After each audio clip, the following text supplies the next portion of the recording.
Hola, buenas tardes a todos. Les saludo desde aquí, desde Buenos Aires, Argentina.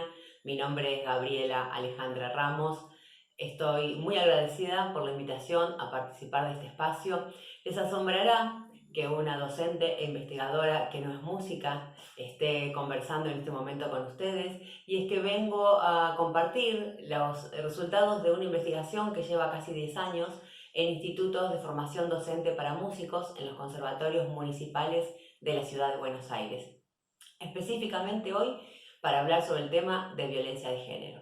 Soy la directora del Centro Integral Cantoya, especialmente dedicado a la investigación en educación sexual integral, y soy miembro integrante de la red MIGLA, Mujeres y Género del equipo latinoamericano. Antes de empezar a hablar de violencia, me gustaría que pudiéramos definir qué entendemos por violencia, y entonces quisiera invitarles a hacer un recorrido para ver cómo nos contaron la historia de la humanidad. Pensando que la historia de la humanidad ha estado formada simplemente por guerras, la violencia ha sido validada socialmente. Podemos pasar desde las cruzadas o los conflictos palestino-israelí en nombre de un Dios único, hasta la conquista de los pueblos aborígenes, de los pueblos originarios en Latinoamérica, la colonización de América, por supuesto icónico Nagasaki e Hiroshima, pero todas las revoluciones independentistas de nuestros países se armaron en función de la violencia. Entonces, vamos a pensar qué entendemos por violencia. Sabemos que la violencia no es innata, sabemos que se enseña, se aprende en relaciones vinculares de poder, siempre en medio social y cultural.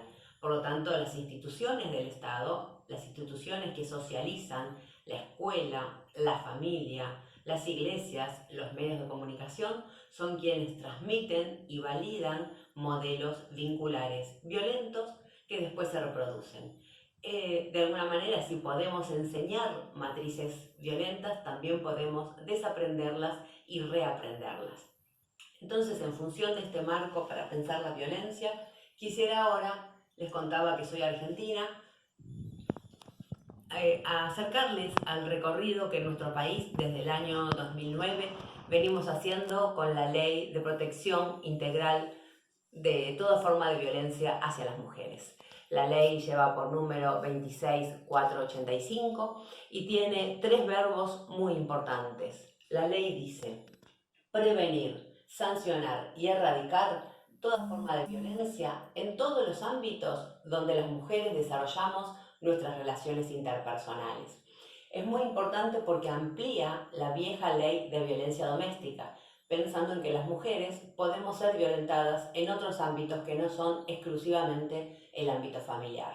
Quisiera entonces definir violencia con esta ley que me gusta porque expresa que va a ser violenta toda conducta, acción u omisión que de manera directa o indirecta, tanto en el ámbito público como en el privado, basada en una relación desigual de poder, afecte su vida, su libertad, su dignidad, su integridad física, psicológica, sexual, económica o patrimonial, como así también su seguridad personal.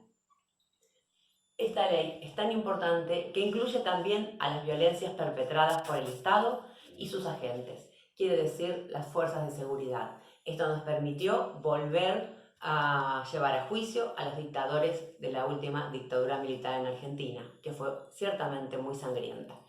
Entonces, pensando en que vamos a entender por violencia este concepto integral, también la ley nos lleva a pensar dónde se producen esas violencias. Mujeres y disidencias sufrimos violencias en diferentes ámbitos y de diferentes tipos. Y la ley, en su artículo 5 y en su artículo 6, nos habla de esto. Vamos a verlo. La ley nos dice que la violencia puede ser doméstica, pero también institucional, laboral y mediática. Y puede ser de muy variados tipos. Puede ser física, psicológica, sexual, económica, simbólica, contra la libertad reproductiva, obstétrica y otras más, también patrimonial. Pensamos entonces cómo vamos a poder articular este marco legal con el tema de la música. Bien, Sabemos que en la música las violencias se manifiestan de muy diferentes maneras. Tomamos para la investigación especialmente 4 grandes pilares que nos gustaría poder desarrollar en profundidad en seminarios propios, pero dado lo acotado del tiempo vamos a hacer un relevamiento sutil, sencillo, rápido, abuelo del pájaro, como para incentivar a que nuevas investigaciones se abran sobre estos tópicos. Vamos a trabajar especialmente sobre el contenido de las letras.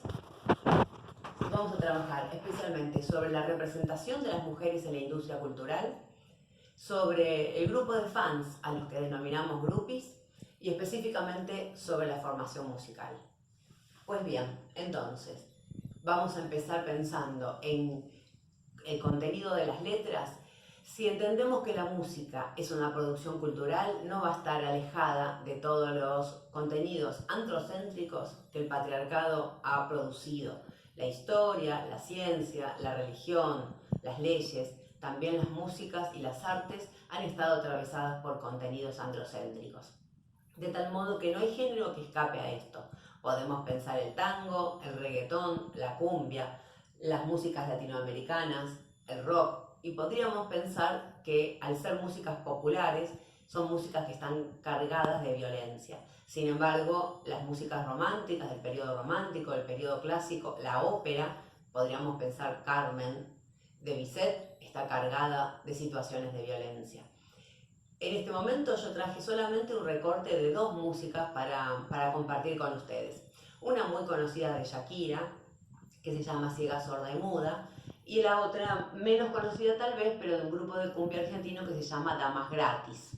La de Shakira dice así: bruta, ciega, sordo-muda, torpe, traste y testaruda, es todo lo que he sido, por ti me he convertido en una cosa que no hace otra cosa más que amarte. Pienso en ti día y noche y no sé cómo olvidarte. Algo interesante para trabajar sobre el tema de los contenidos en cuanto a la violencia es el concepto de amor romántico, que a través de los cuentos infantiles, que a través de las canciones de ronda, podemos pensar en Arroz con leche, me quiero casar, podemos pensar en Mambrú se fue a la guerra, podemos pensar en muchos juegos de patio que todavía hoy en los jardines de infancias se siguen enseñando. Se repite este mismo modelo de amor romántico donde la mujer es cosificada y todo va a aguantar en nombre del amor. El amor todo lo soporta. De algún modo, Shakira viene a repetir, a reproducir este modelo de amor romántico donde las mujeres quedamos subordinadas a la dominación del varón. Pero no es el único modo de violencia emocional. Vamos a leer ahora el de Damas Gratis. Él dice: me gusta cómo mueves la cola y cómo estás zarpada en trola. Me gusta porque te ves tan bruta, a mí me cabe en que seas bien bruta. Mueve la colita para adelante y para atrás, mueve tu cinturita, te quiero ver menear. Levanta la mano si quieres fumar, levanta la mano si quieres tomar. Consideramos que el contenido es fuertemente violento, que encierra una violencia emocional, simplemente porque coloca a la mujer en un lugar de objeto sexual, cosificando su deseo e impidiéndole que se conecte con su propio hacer, con el propio cuerpo. El deseo está puesto simplemente monolítico de un solo lado y es para el goce masculino. Modo claro de analizar las letras en torno a la violencia emocional. Pero pasemos a ver otro modo de violencia. Dijimos que la violencia simbólica es aquella violencia que toda la sociedad avala y que es hegemónica, por lo tanto imperceptible. En Argentina nos pasó que tuvimos que trabajar mucho para lograr una ley de cupos para que las mujeres pudieran aparecer en los escenarios. La ley de cupos del año pasado garantiza solo el 30% de presencia de mujeres en distintas bandas en festivales de rock y de música popular folclore latinoamericano.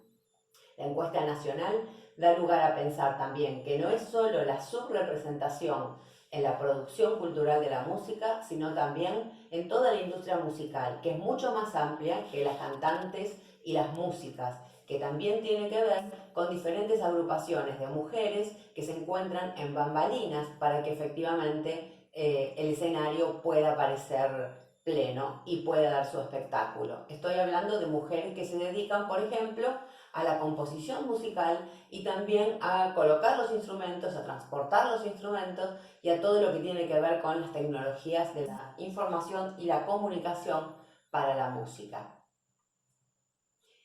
Lo más interesante entonces es pensar cómo desde la formación musical han estado subrepresentadas las mujeres en la historia de la música. Por lo tanto, una propuesta va a ser que podamos revisar nuestros planes y programas en la formación musical desde la perspectiva de género. ¿Qué cantidad de mujeres músicas, de mujeres compositoras hemos incluido en los últimos años en las materias curriculares que estamos dictando? Conocemos los casos más renombrados como Alma Mahler o Anna Marie Mozart, que han producido música y han quedado invisibilizadas debajo del nombre patriarcal de su hermano, y muchas de sus obras les han pertenecido. Sin embargo, no las conocemos ni las promocionamos. Y por último, quisiera nombrar la violencia física.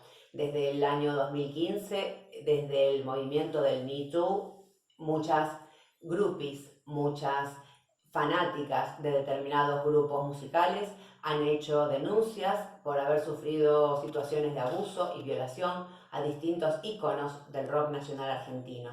Pero sabemos muy bien que esto no se da solo en el rock, también en otros ámbitos, como puede ser la ópera. Conocemos a grandes cantantes que han recibido situaciones de denuncias por acoso en el marco laboral, con lo cual es muy importante poder empezar a visibilizar seriamente las situaciones de acoso sexual que viven las fanáticas de distintos grupos en su seguimiento. Abajo les dejo un link que me gustaría que ustedes pudiesen registrar, donde está la última filmada, la última denuncia que hace una seguidora de un grupo de rock que aquí todavía está siendo juzgado por denuncia de violencia sexual. Sabemos que el 25 de noviembre es el Día Internacional de Lucha contra toda forma de violencia hacia las mujeres. Está establecido por Naciones Unidas en homenaje a Patria, Minerva y María Teresa Mirabal, que son los íconos de la dominación patriarcal. En República Dominicana fue el primer femicidio reconocido por el Estado, bajo la dictadura de Trujillo en el año 1960. Sin embargo, estos casos se siguen repitiendo. Si desde la música no hacemos nada para transformarlo, somos cómplices y reproductoras de los estereotipos de género que dan lugar a esta cantidad de femicidios. Bueno, dirán que esto es muy breve, entonces vamos a concluir con propuestas. Por supuesto, la primera propuesta es nunca olvidar la perspectiva de género en la formación musical. Dijimos la importancia de la transformación de los planes y programas. También la elaboración de protocolos de actuación institucional contra las violencias. Esto quiere decir la importancia de tener un procedimiento claro para las autoridades a seguir frente a cualquier situación de violencia de género o contra las disidencias. Sea quien sea la persona que ha incurrido en situación de acoso, violación, violencia simbólica, física o emocional, es importante que esto sea juzgado a nivel de las instituciones que producen música, tanto conservatorios como industrias musicales. Por supuesto, apostamos siempre a la producción de políticas públicas que garanticen la igualdad de oportunidades. Y no dejamos de lado la importancia del activismo y el observatorio activo de la sociedad civil, para pensar cómo el activismo se transforma en artivismo. Tenemos en Argentina una serie de músicas y cantantes que han empezado a transformar su propio cuerpo y su propia producción musical en un modo activo de frenar las situaciones de violencia. Esto es lo que quisiera compartirles ahora con el modo como Rocío Pérez transforma esta cumbia que habíamos escuchado antes de Damas Gratis en una producción efectivamente activista que se llama Yo decido cuando se menea. En la letra de Yo decido cuando se menea hay una especie de payada donde cada quien va respondiendo y las mujeres, cuyo color está en fucsia, van a ir respondiendo a las letras de lo que el autor original les propone. ¿Cómo te llamas, baby? Desde que te vi supe que eras para mí. Dile a tus amigas que andamos ready, esta la seguimos en el after party, proponen ellos. Sin embargo, más allá de que yo se las pueda leer, me gustaría que ustedes pudieran acceder a la importancia que tiene la producción de este material que hace Rocío Pérez Silva, que tiene no solo letra, también música propia. Y aquí vamos a compartir Yo decido cuándo se menea.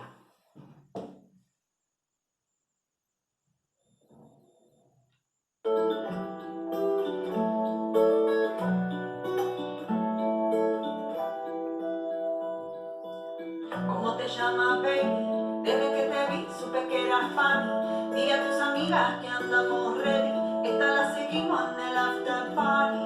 Con calma, yo quiero ver cómo ella lo menea. Todo ese pom pom girl es una asesina cuando baila, quiere que todo el mundo la vea. Moviendo el pom pom pom. No me llamo baby, la verdad no creo que sea fan. Con mis amigas ya estamos ready. De acá no nos vamos, que está la party.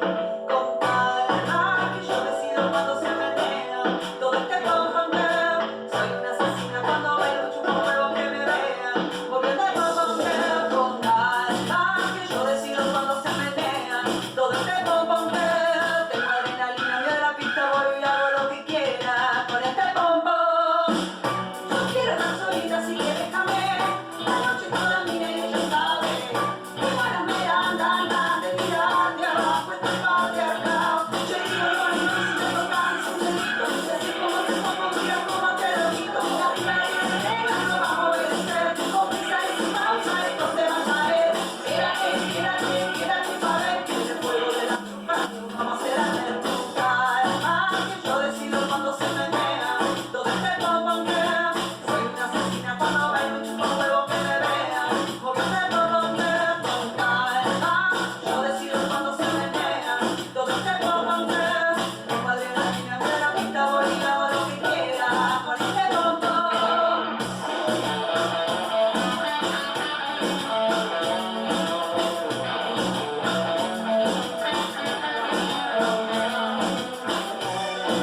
decido cuando se menea. Yo decido cuando se menea.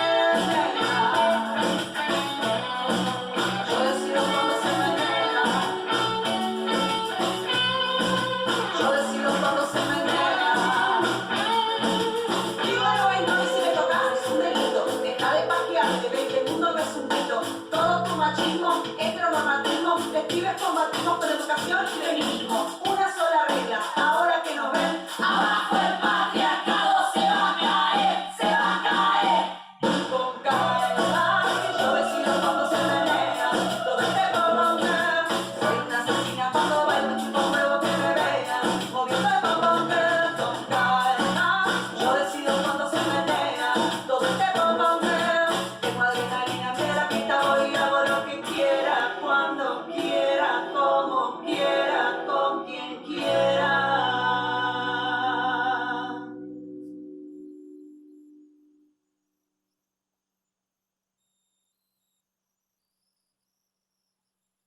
Somos la revolución deseante, la cuarta marea en esta lucha histórica, la primera línea llena de glitter, las cuerpas al ritmo de se va a caer, la fuerza del estar juntas, la disidencia en los poros, el grito global del violador eres tú, el abrazo sororo, la libertad como bandera y las vigilias por el aborto legal, por nosotras, por las que ya no están y por las que vendrán.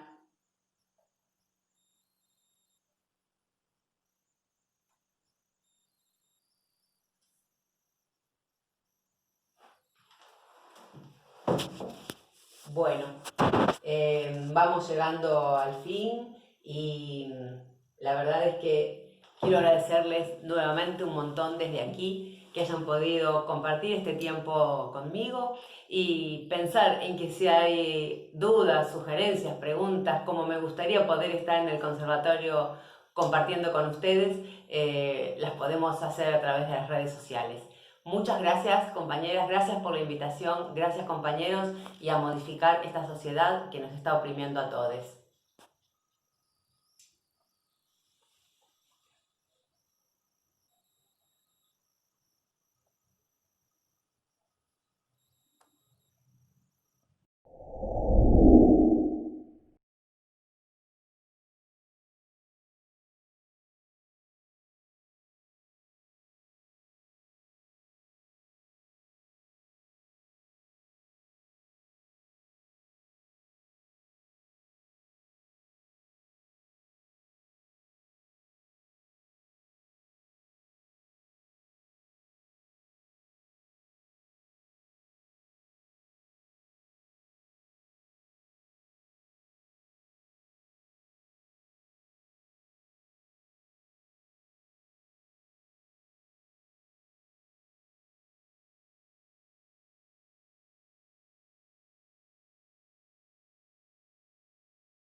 señores.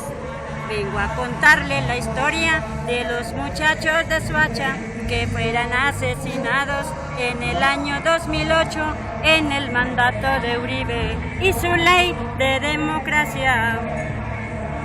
Los llevaron para Ocaña con propuestas de trabajo, lo que ellos nunca supieron, que fueran víctimas de Estado, siendo ministro de Defensa, el hoy en día presidente Santos.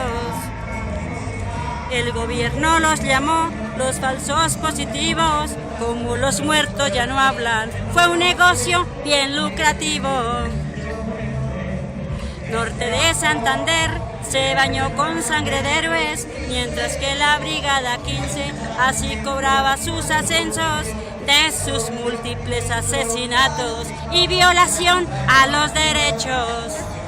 Mi hijo, Jaime Steven Valencia Sanabria, fue asesinado en el 2008. Fue llevado de Soacha, sacado de su entorno familiar, llevado a 19 horas con el solo fin de presentarlo como un guerrillero bajo en combate. Y ellos pensaron que jamás lo íbamos a encontrar porque lo tiraron a una fosa común, y resulta que Dios es tan grande y tan maravilloso que pude encontrar a mi hijo y darle cristiana sepultura. Y me lo asesinó la Brigada 15 de Ocaña, Norte, Santander, un niño de 16 años apenas. El conflicto armado en Colombia ha producido desplazamiento forzado y todo tipo de violaciones a los derechos humanos, situación que ha afectado de manera significativa y diferenciada a las mujeres rurales y afrocolombianas, entre muchas otras, quienes han tenido que dejarlo todo y buscar nuevos rumbos, llegando en su recorrido a distintas localidades de Bogotá. Para muchas de ellas, la dura experiencia del desplazamiento, el asesinato de sus familiares y el tener que empezar de nuevo las ha impulsado a reconstruir sus liderazgos y generar procesos de memoria, resistencia y resiliencia en la capital, a través de la música. Escuchábamos un corrido compuesto por María Sanabria, registrado por la agencia Prensa Rural. Como ella cuenta, su hijo Jaime, de 16 años, fue secuestrado en el municipio de Soacha, Cundinamarca, asesinado por el Ejército Nacional de Colombia y presentado como guerrillero muerto en combate, en lo que se ha conocido como los falsos positivos. Hace poco me comuniqué con María y con Jacqueline Castillo Peña, representante legal de la organización MAFAPO, Madres de los Falsos Positivos de Soacha y Bogotá, a quien le asesinaron a su hermano, también para hacerlo pasar como guerrillero. Quería saber cómo están, dada la sistematicidad de los asesinatos a líderes y lideresas sociales en nuestro país. Desde la firma del Acuerdo de Paz en Colombia en 2016, han sido asesinados casi 1000 líderes y lideresas sociales y personas defensoras de derechos humanos, y solamente en lo corrido de 2020 van más de 100, y entre ellas personas en proceso de reincorporación de las FARC-EP, firmantes del Acuerdo de Paz. La sistematicidad de asesinatos y ataques contra líderes, lideresas y quienes defienden los derechos humanos en Colombia no cesa, y las medidas de aislamiento social han servido para atentar con mayor facilidad contra líderes y lideresas quienes se encuentran en sus hogares. Además, quería hablar con ellas porque las distintas formas de violencia contra las mujeres y los obstáculos y brechas que encuentran para participar en condiciones de igualdad se han visto exacerbadas y a la vez nubladas por el aislamiento social y la concentración de esfuerzos para mitigar la propagación del coronavirus. Y esto fue lo que me dijo Jacqueline. Nosotros sabemos que pues es una lucha realmente dura porque es contra el Estado, no es fácil. Y pues la lucha con el ejército, donde en oportunidades con palabras o veces en las audiencias, como que se acerca algún militar y me dice: oiga señora, yo de usted dejaría las cosas así, no sigan con esto. El mismo abogado decía que ha sido patrañas de nosotros para sacar jugosas indemnizaciones al Estado. Ahora que pues tenemos varias redes donde tenemos el colectivo, yo manejo las redes, he recibido ahí mensajes pues bastante como amenazantes. Las mamitas también han tenido unas que les han enviado panfletos, mensajes. Aquí en 2 oportunidades encontré en la puerta de la casa crucecitas en madera puestas ahí en el garaje, en la entrada, pues que uno en ese momento de pronto no piensa, pero después como que va uno atando cabos y bueno, va sucediendo que sí ha habido amenazas. Creo que esto nos pone un poquito más en riesgo. En mi caso, porque yo sí sigo saliendo, yo trabajo, estoy en el sector salud, entonces tengo que salir. Entonces, la ciudad está más sola. Hace poco me pasó que salí de aquí de mi casa, saliendo que hay un parqueadero grande y en la entrada de la urbanización, muy antes de las 5 de la mañana que yo salgo de mi casa, habían 2 militares ahí en cada esquina. Cosa que pues yo nunca había visto por acá. Y pues cuando yo los vi, me la comí toda. Me la comí toda porque yo dije, hasta aquí llegué, pero igual si me devuelvo, ¿qué hago? Ya yo estaba lejitos de la casa, pero dije, bueno, y tenía que pasar por medio los dos. Sentí de todo, pero no, pasé por ahí y siempre de aquí a donde cojo mi transporte son como 10 cuadras. Entonces sí se siente más temor en este momento y creo que ha sido una de las cosas que se han aprovechado, que pueden llegar más fácil a los sitios donde están ellas. La pervivencia del conflicto armado en Colombia y las luchas de las víctimas por la verdad, la justicia y la reparación pasan por la música. El corrido que escuchamos al inicio de María Sanabria hace parte de esas creaciones que, por fortuna creo yo, nada tienen que ver con los contextos académicos o con procesos de formación formales. Son músicas que nacen de la experiencia y de la misma muerte.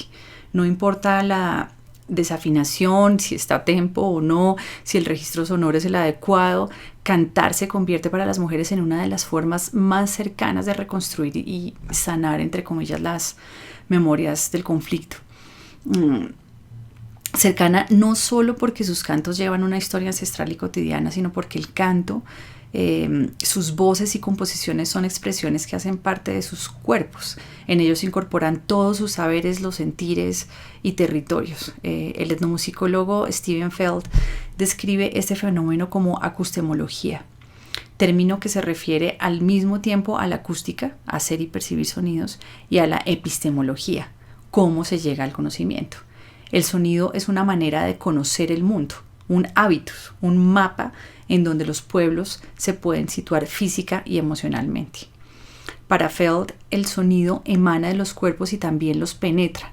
Esta reciprocidad de la reflexión y la absorción constituye un creativo mecanismo de orientación que sintoniza los cuerpos con los lugares y los momentos mediante su potencial sonoro.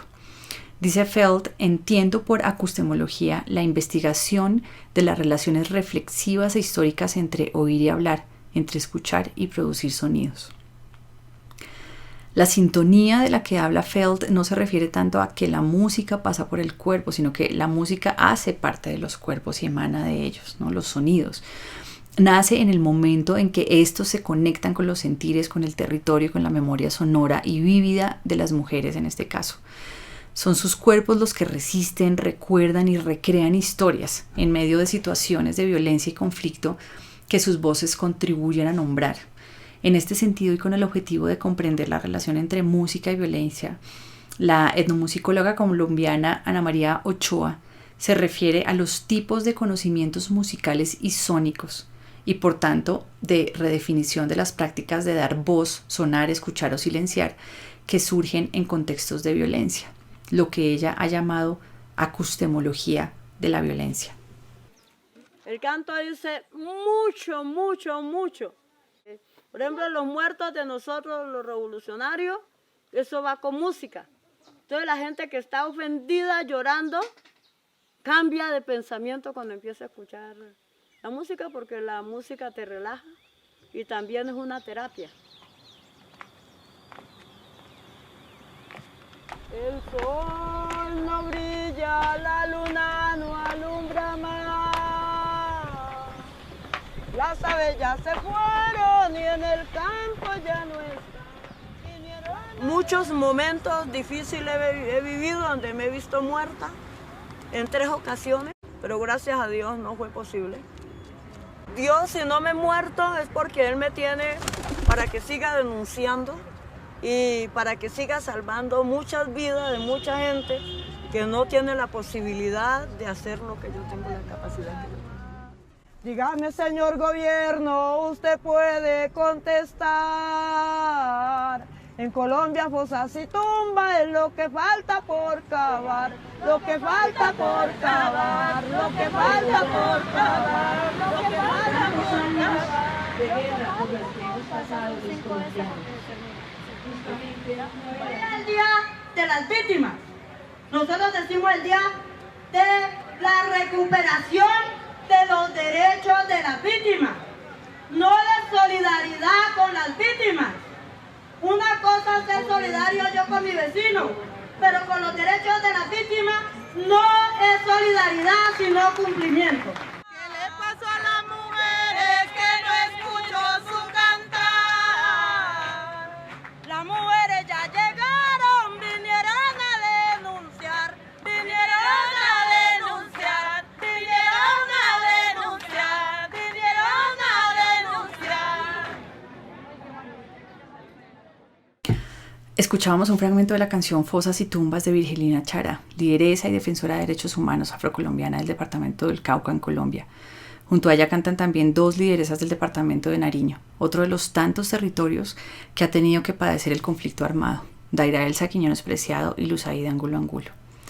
El canto de las mujeres afrocolombianas, al ser además reconocido como patrimonio inmaterial fundamental de la cultura pacífica, se convierte en una acción muy eficaz de denuncia y transformación, que se fortalece y recrea con sus historias de vida como mujeres lideresas, defensoras de derechos humanos, víctimas y sobrevivientes del conflicto armado y en situación de desplazamiento en Bogotá. Una herramienta contra la opresión, dominación y cualquier otra forma de injusticia. Con el canto pueden desahogar, narrar, expresar, contar situaciones, vivencias o pensamientos que de otra manera no sería posible. Tras ser perseguidas y amenazadas por sus luchas y denuncias, la música representa un acto de resistencia y resiliencia. Cantar sus historias como mujeres sobrevivientes a favor de la paz, nombrando a sus victimarios, invita a dejar las armas por la defensa y protección de los derechos humanos, recordando todos los sonidos de su tierra o a sus muertos. Contribuye para ellas a deslegitimar la violencia, a criticar y advertir las consecuencias irreversibles de la guerra, y al mismo tiempo invita a la movilización, a generar cambios, a buscar alternativas desde su creatividad y saberes, por una sociedad libre y en paz. Para Jean-Paul Lederach, la construcción de la paz es la capacidad de imaginar y generar respuestas e iniciativas creativas que, enraizadas en los retos cotidianos de la violencia, rompan con sus ciclos destructivos. Las creaciones musicales de las mujeres, sus temáticas y los espacios donde las interpretan representan una creación que hace memoria, resiste e impulsa la construcción de paz. Las mujeres campesinas, rurales y afrocolombianas han encontrado en la música una manera de expresar y denunciar y de cierta manera sanar las heridas de la guerra, un arte privilegiado para visibilizar su realidad desde un lenguaje cotidiano y tradicional, con arrullos, currulados, alabados y distintos aires cantados propios de las raíces negras, además de la incorporación de nuevos géneros y temáticas surgidos en su proceso de desplazamiento a Bogotá. Virgelina, Daira y Luzaida han convertido sus voces en el principal instrumento de memoria, denuncia y transformación de ellas y su entorno. Las tres llegaron de manera abrupta y traumática a Bogotá, en situación de desplazamiento como víctimas de distintos actores armados. Luzaida Angulo llegó hace 16 años de Barbacoas, Nariño, una región en la que los constantes enfrentamientos entre guerrilla y paramilitares terminaron poniendo en riesgo su vida y la de su familia. Virgelina Chará, de Suárez, Cauca, fue militante del M-19. Ha sido desplazada 3 veces, secuestrada y amenazada por ser testigo de desapariciones forzadas. A principios de 2003 llega a Bogotá huyendo por persecución. Daira Quiñones, de la vereda Pulgande en Tumaco, se establece definitivamente en Bogotá en 2005, luego de recibir amenazas por su trabajo en restitución de tierras, que la obligan a buscar refugio en Estados Unidos, España y Brasil. Han generado múltiples estrategias para hacer escuchar sus voces, impulsar procesos, denunciar y resistir. La más importante, la música, ligada a su cotidianidad, el trabajo productivo, comunitario y político. Para ellas todo está integrado, es una sola lucha. Vienen cargadas de una historia de padres, madres y mayores, como le llaman a sus abuelas, abuelos, tíos, tías, que cantaban e interpretaban instrumentos en sus casas, en el trabajo, en fiestas y festivales. Músicas que ellas repetían y aprendieron por tradición oral. Ninguna en academias o escuelas, solo recuerdan que era una práctica cercana y permanente, al igual que el canto de los pájaros o el sonido del mar. Daira recuerda, por ejemplo, con nostalgia, los gorriones que le cantaban para despertarla al amanecer. Luzaida repite el canto del guaco, anunciando que son las 4 de la tarde, y Virgelina extraña tararear el ritmo de las mirlas. Y si recordamos que vienen de regiones del Pacífico con una amplia tradición musical, en donde las cantadoras son las protagonistas, en contraposición, por ejemplo, a las músicas llamadas tradicionales en Colombia como gaitas, carranga, vallenato, entre otras. Para ellas los aires cantados son parte integral de su vida, interpretados a capela o acompañadas de un conjunto de marimba. Para la musicóloga colombiana Nina Friedman, la voz y discursos de las mujeres desde el ritmo, el texto y su representación desde lo sonoro han subvertido y sobrevivido en la historia, atravesado océanos, generando redes de mujeres, fortaleciendo sus identidades como afrocolombianas, raizales, palenqueras y de la diáspora, y revelando a través de la música su empoderamiento, vitalidad y carácter fundamental, tanto para la supervivencia de ellas, sus familias y las víctimas, como para la generación de conocimientos, saberes, músicas, redes y organizaciones. Entre las culturas afrocolombianas, los velorios de los santos, las novenas para los muertos, las luminarias y muchas otras celebraciones sagradas y profanas son ámbitos culturales de evocación de memorias ancestrales mediante la puesta en escena de la palabra.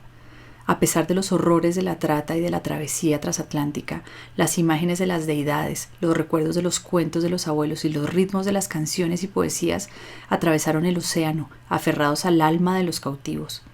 Este saber social y cultural floreció de nuevo en la otra orilla de ese mar que los vio llorar sus desdichas.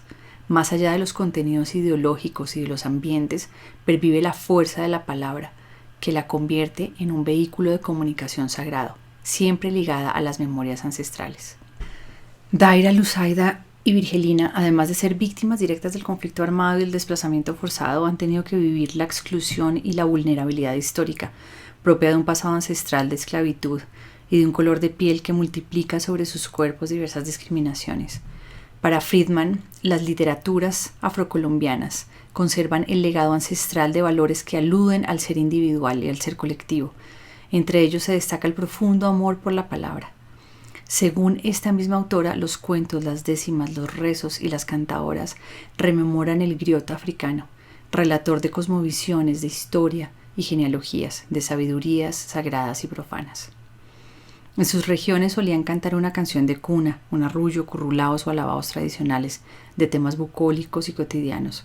En Bogotá interpretan estos mismos aires cantados en encuentros de quilombos o grupos de medicina ancestral, conciertos en universidades y distintos eventos locales, nacionales e internacionales donde las invitan a hablar, pero ellas cantan como sobrevivientes de la guerra en Colombia. Pero también hacen adaptaciones a nuevas composiciones con letras referentes a sus experiencias de desplazamiento, de violencia sexual, a la paz en contra de la guerra o a la nostalgia de dejar sus territorios.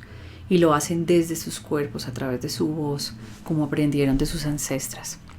Luzaida narra la violencia sexual de la que fue víctima a través del canto.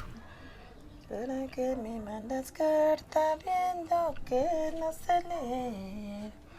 Para andar de casa en casa dándole al mundo a saber. Violentada me sentí por golpes de mi marido, por la violencia sexual que yo había recibido. Yo tengo 6 hijos, pero tuve 11 embarazos.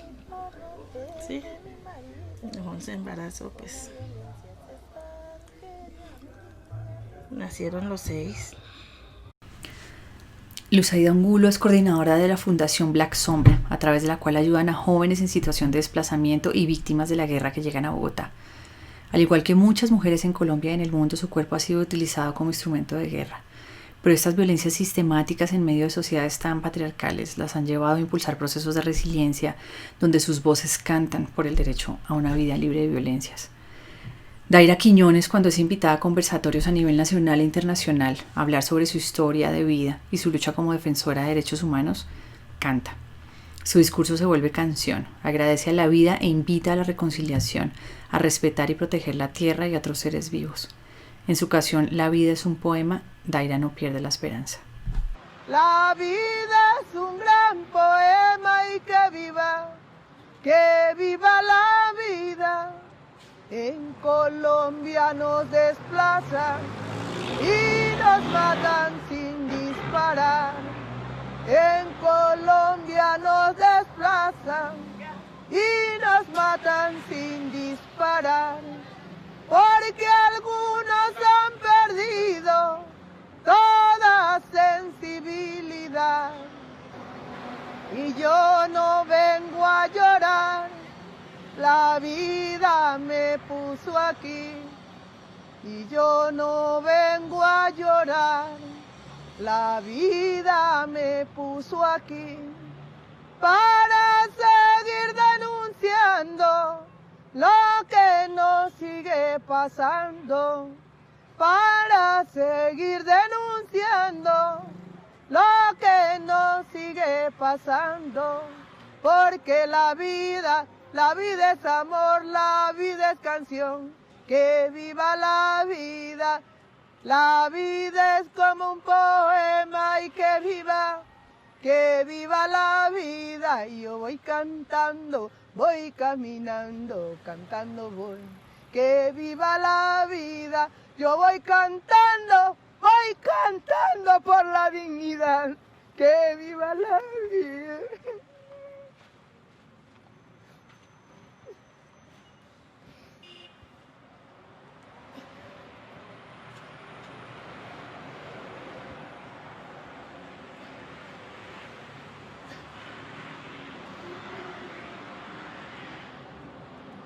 La vida es un gran poema y que viva la vida.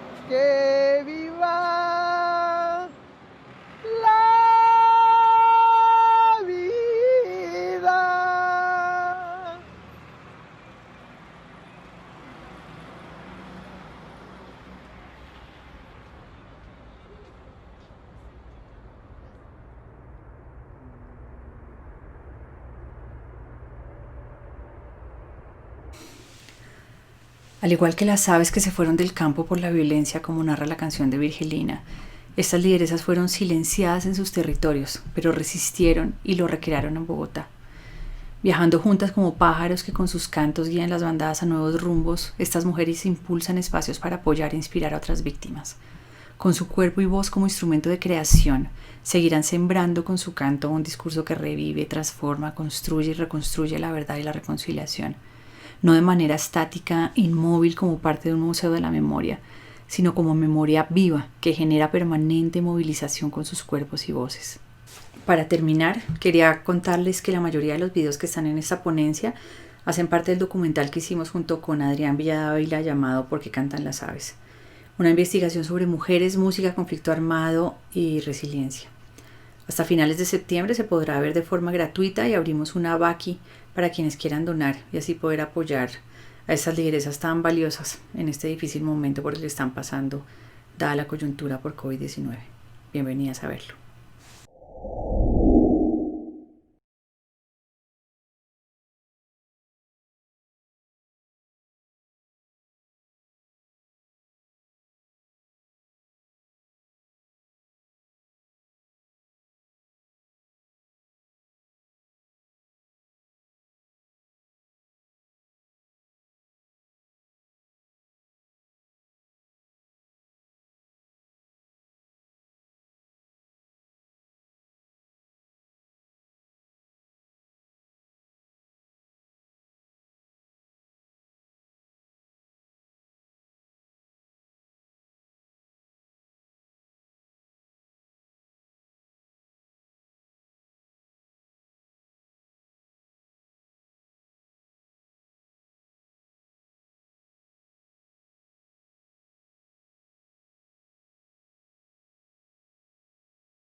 Hola, mi nombre es Candela Méndez y soy estudiante de la licenciatura en Composición Musical en el Instituto Universitario Patagónico de las Artes en Argentina.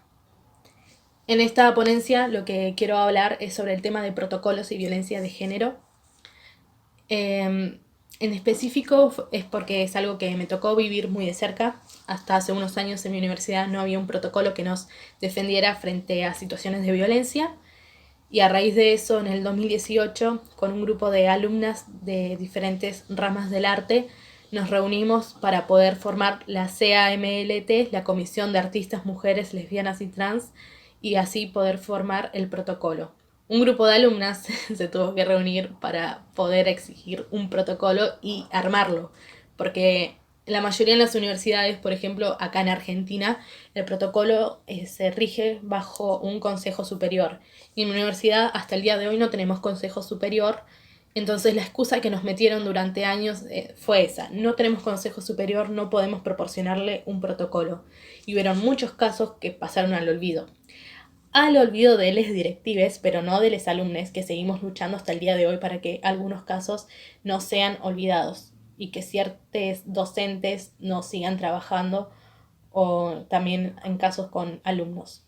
Cuando comenzamos a leer los protocolos que habían en Argentina, nos dimos cuenta de que había un montón de series de pasos que tenían en común, como esto de acompañar a la víctima a la hora de denunciar, que cada institución tiene la obligación de hacer una entrevista y una investigación que no sobrepase las 48 horas porque es fundamental, y luego a partir de ahí accionar y acompañar. Generalmente se tiene que hacer una denuncia formal, porque lo que puede pasar es que una institución dice, bueno, esta persona ejerció violencia, la sacamos de acá, pero esa persona que ejerció violencia dice, no, a mí me sacaron injustamente de este instituto, de esta universidad, de este lugar físico, y puede hacer una denuncia. Entonces siempre es recomendable acompañar a la víctima a hacer una denuncia formal, pero la universidad o el instituto o el lugar que sea tiene que encargarse de acompañar y no dejar sola a la víctima,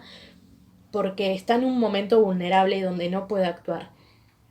En muchas instituciones hay grupos que acompañan a esas personas. Por ejemplo, con mi comisión nos encargamos de eso. Yo acompañé a muchas chicas a hacer denuncias, a hacer descargos, y la verdad es que es muy importante porque se sienten muy vulnerables y no sabes con qué te vas a encontrar a la hora de... No sabes con quién te va a hacer la entrevista.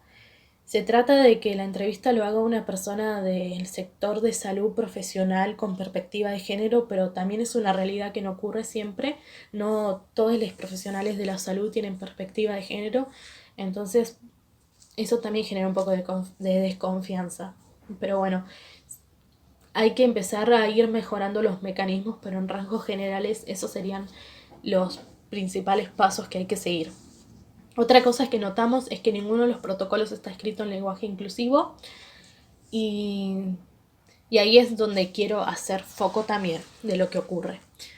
El protocolo de la Universidad Nacional de Colombia especifica muy bien qué es violencia. Cada protocolo debe tener especificado qué tiene en cuenta como violencia, pero siento que el de la Universidad de Colombia es sumamente completo, más allá de...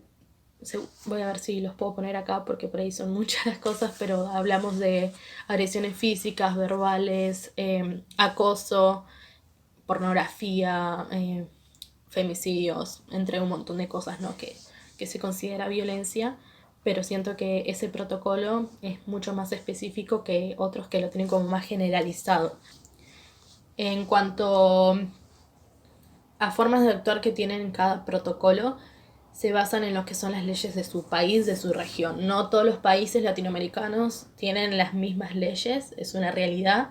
Sí tenemos en común la Ley de Derechos Humanos, que generalmente la comunidad LGBTQ+, se aferra a esa ley para poder protegerse, porque bueno, entre un montón de lo que especifica lo que es la Ley de Derechos Humanos está la Ley de Discriminación, la Ley de Abuso, que también está contemplado que puede ser abuso del mismo sexo, y un montón de cosas más, ¿no? La comunidad LGBTQ+ no tiene una ley que les proteja de por sí. Sí hay leyes para la violencia de la mujer, En Argentina, por ejemplo, tenemos un montón que se han logrado estos años. Está la ley 26.485, que es la ley que tienen la mayoría de los protocolos específicos, que es para prevenir, sancionar y erradicar la violencia contra la mujer. La 23.592, que es la ley contra la discriminación.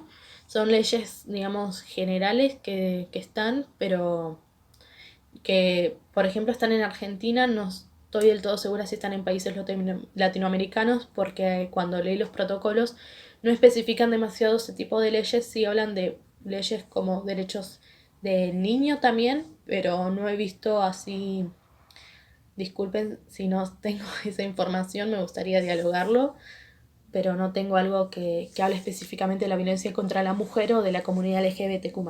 En cuanto a las leyes que por ahí pueden tener la comunidad, son la 20.743, que es la ley de identidad de género, y en países como Argentina, Brasil, Ecuador, Colombia, Costa Rica y Uruguay se tiene la ley de matrimonio igualitario.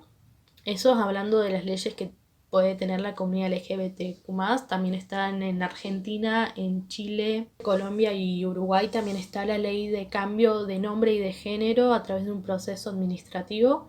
Eso es algo que tampoco cuentan todos los países.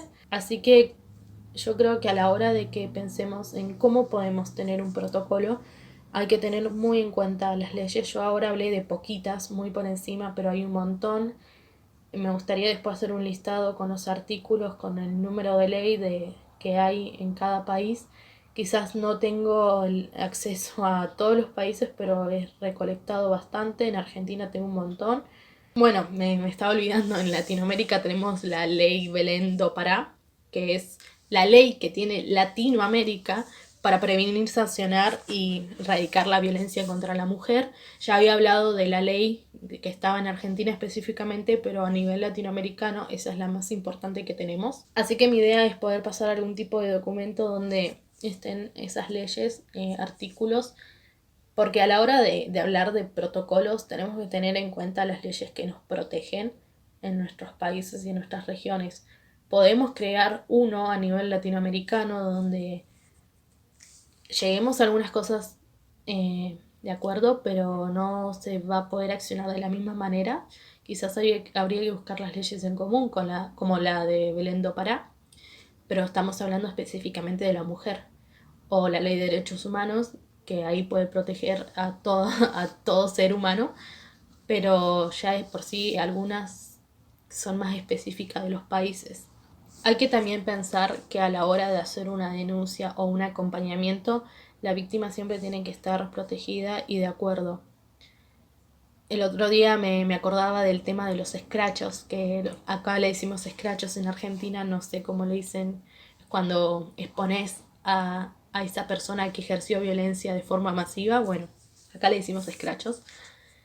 Que en realidad eso hay que tener mucho cuidado con eso. No se puede escrachar, por ejemplo, sin consentimiento de la víctima. Por ahí a usted da bronca, le pasó a una amiga y accionaste, pero en realidad estás exponiendo a la víctima también. Entonces hay que, primero, la persona que fue atacada tiene que estar de acuerdo. Segundo, hay que ver si hay una denuncia formal, porque legalmente es eso lo que más nos protege, tener una denuncia formal, aunque sea un papel que vos denunciaste, porque de eso te podés aferrar. Me gustaría poder hacer esto un poquito más largo, pero la verdad lo hice súper acotado en rasgos generales, como para no marear un poquito, porque hay un montón de cosas que hay que tener en cuenta que quizás podríamos charlar, pero quería hablar específicamente de este tema porque redacté un protocolo. Me leí un montón de leyes durante un montón de tiempo. Por fin tenemos un protocolo en mi universidad y me metí mucho en el tema. Además de, de eso que dije, acompañar a víctimas y un montón de cosas que siendo estudiante me hice cargo cuando la institución no se hizo cargo. Entonces quería aportar un poco de mi conocimiento de lo que es el proceso de cómo formar un protocolo y de las cosas que hay que tener en cuenta. Pero estaría buenísimo si lo podemos seguir desarrollando. Quizás me pueden dar más información sobre las leyes que hay en sus países para poder ver si podemos generar un protocolo entre todos. Estaría buenísimo tener un protocolo, pero habría que tener un montón de cosas en cuenta, pero no es imposible. puede llevar su tiempo, pero no es imposible y no tenemos que dejar de luchar por nuestros derechos, es sumamente importante. Así que muchísimas gracias por el espacio y espero que podamos dialogar y que se haga mucho más rica la charla. Y espero que les haya servido algo y que me hayan entendido, porque tengo mucha información que decir, entonces es un poco difícil a veces acortar todo en unos pocos minutos, pero hice lo mejor que pude. Es la primera vez que me pongo así a hacer algo de esta manera, frente a una cámara, es un poquito raro, pero siempre hay una primera vez para todo, así que espero que podamos seguir con esto y no bajemos los brazos y luchemos por nuestros derechos.